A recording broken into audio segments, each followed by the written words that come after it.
कितने अच्छे हैं मालिक। भगवान आपको बहुत तरक्की दे और अपना आशीर्वाद बनाए रखे। तभी कुछ दिनों में चंपा एक मरे हुए बच्चे को जन्म देती है और बहुत रोती है। मैं कितनी अभागी हूँ। जन्म लेते ही मेरा बच्चा मर गया। एक बार मेरा दूध तक ना पिया। चमेली बहन, क्या तुम अपना बच्चा मुझे थोड़े समय के लिए दोगी? मुझे दूध पिलाना है। ना बहन, दूर ही रहो तुम मेरे बच्चे से। अपना बच्चा तो खा चुकी हो, अब क्या मेरा खाना चाहती हो? जितना दूर रह सको उतना दूर रहो मेरे बच्चे से। चमेली की ऐसी बातें सुन के चंपा बहुत रोती है। फिर कुछ ही दिनों में मैना एक प्यारे से बछड़े को जन्म देती है और चंपा से कहती है, चंपा, तुम्हारा बहुत मन कर रहा होगा ना बच्चे को दूध पिलाने का, और तुम्हें कोई माँ कह के पुकारे, तुम तरसती होगी ना। मेरे बच्चे को तुम दूध पिला सकती हो और आज से मेरा बच्चा तुम्हें भी माँ कह के पुकारेगा। वैसे भी रिश्ते में तुम उसकी मौसी हो और मौसी तो माँ जैसी होती है ना। आज से मेरे बच्चे की दो माँ है। मैना की ऐसी बातें सुन के चंपा बहुत शर्मिंदा होती है और सोचती है कि जिस बहन को वो बच्चे के लिए इतना ताने सुनाती थी, आज वही उसके दर्द को समझ रही है। कितनी अच्छी हो दीदी तुम। हमने तुम्हें माँ बनने के लिए कितने ताने सुनाए, यहाँ तक कि तुम्हारे बच्चे के मरने के बाद भी की। हम दोनों से अच्छी सही मायने में माँ तुम ही हो। भूल जाओ पुरानी सारी बातें, अब सब सही होगा। चंपा अब मैना के बच्चे को भी दूध पिलाती और बच्चा मैना के साथ साथ चंपा को भी माँ कह के बुलाता और गोपाल की अब तीनों गायें दूध देती। गोपाल का अच्छे से काम चल रहा था।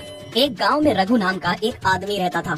वो आंखों से अंधा था। रघु की एक 7 साल की बेटी थी जिसका नाम इमली था। दरअसल रघु की पत्नी इमली के छोटे में ही गुजर जाती है। इमली की जिम्मेदारी पिता के ऊपर आ जाती है।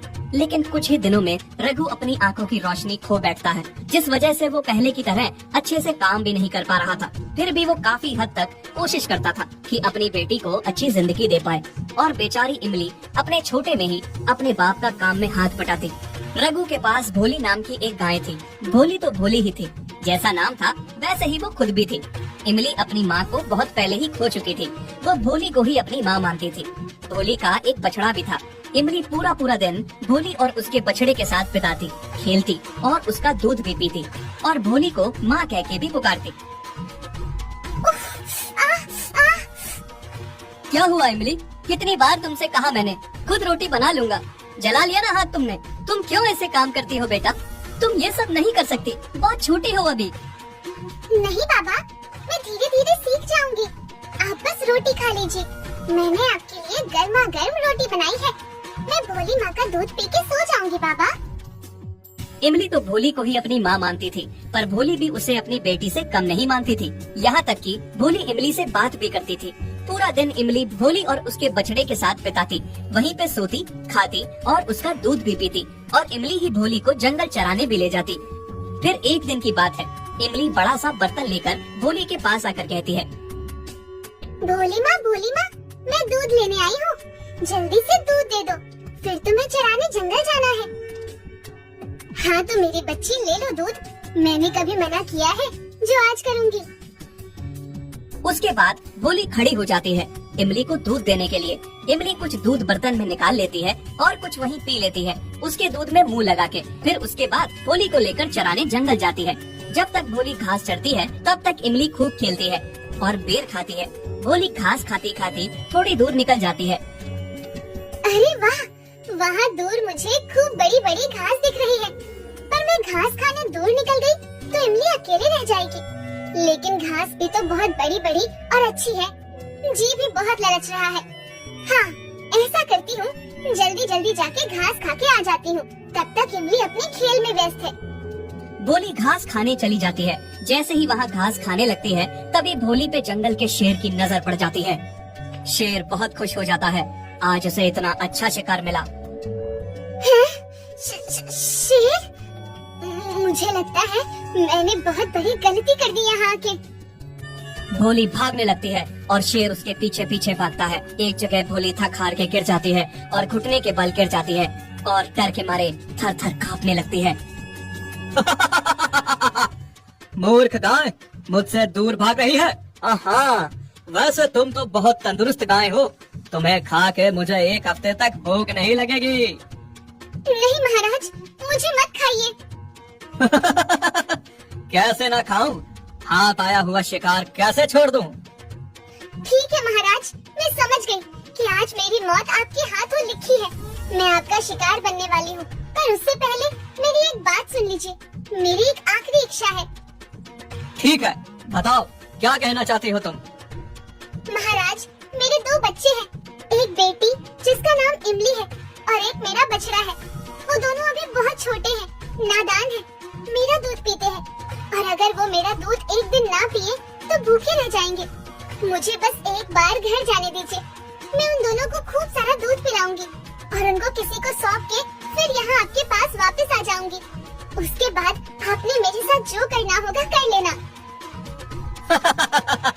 तुमने मुझे इतना बेवकूफ समझ के रखा है क्या? मैं इस जंगल का राजा हूँ, तुम मुझे बेवकूफ बना रही हो। तुम अगर यहाँ से एक बार चली गई तो दोबारा वापस क्यों आओगी? नहीं महाराज, मुझ पे यकीन करिए, मैं जुबान की बहुत पक्की हूँ। मैं जरूर वापस लौट के आऊंगी। शेर कुछ सोच में पड़ जाता है और फिर कहता है, ठीक है, जाओ, लेकिन जल्दी वापस आ जाना।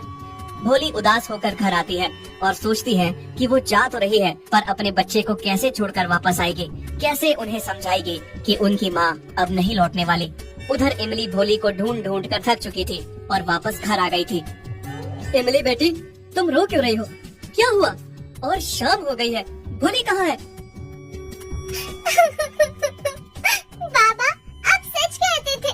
मैं अभी बहुत छोटी हूँ, मुझे बड़ों वाले काम नहीं करने चाहिए। मुझसे भोली माँ खो गई। हर जगह तलाशा मैंने, लेकिन माँ मुझे कहीं भी नहीं मिली। तू घबरा मत मेरी बेटी, भोली बहुत समझदार है, वो आ जाएगी। तभी थोड़ी देर में भोली उदास सी होकर घर वापस आ जाती है। बाबा, भोली माँ आ गई। देखा बेटी, मैंने कहा था ना, भोली आ जाएगी।